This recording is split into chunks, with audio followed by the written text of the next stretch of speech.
Perkenalkan, nama saya Jonathan Lemontoruan dari kelas SI 19A yang berjudul Lisensi Open Source. Ya, saya menjelaskan model lisensi open source. 1. Free and open source. Mengidentifikasikan bahwa software tersebut bisa digunakan sebebas mungkin. Source code juga bisa Anda modifikasi sebebas mungkin. 2.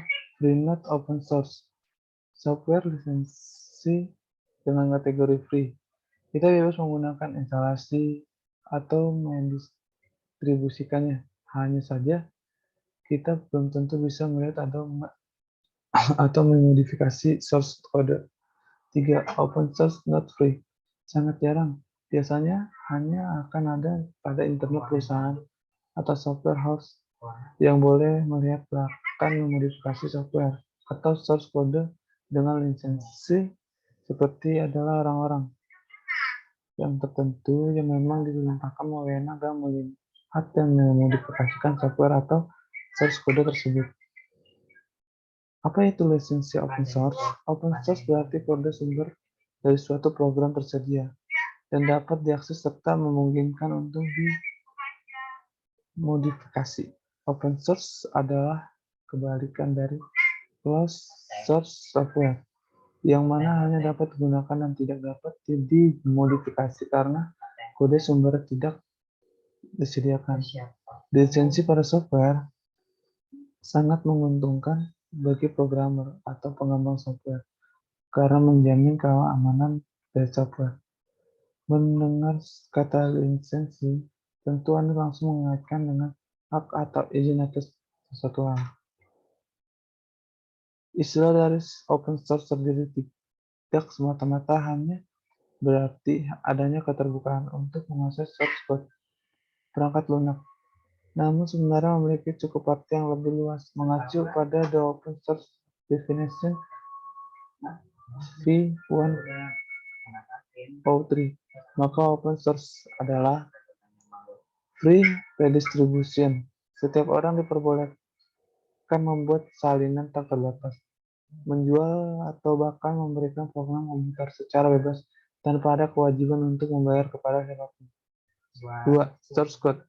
Ketersediaan source code dalam program menjadi syarat utama untuk melakukan modifikasi dan diperbaikan program. 3.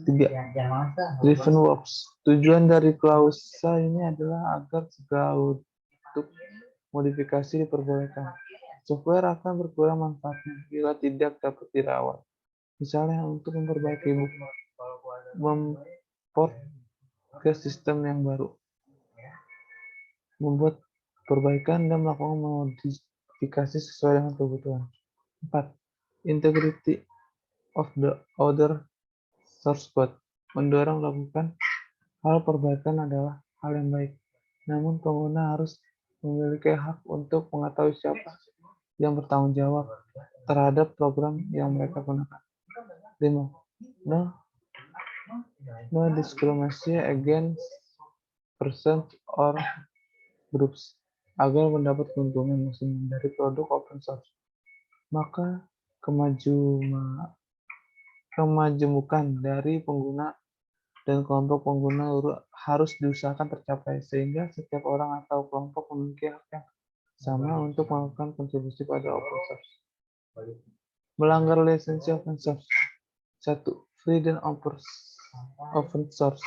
Melakukan kebohongan publik akan mendapatkan sanksi sosial di blacklist secara pengguna. 2. Free not open source. Kehilangan hak menjamin support dan bantuan atas software yang digunakan. 3. Komersial pembajakan software. Software ini tidak hanya dilindungi oleh lisensi yang dicantumkan, namun pemerintah juga akan memberikan konsekuensi apabila ada yang melanggar software. Sekian dan terima kasih. Mohon maaf bila ada salah kata. Oh ini. Spasi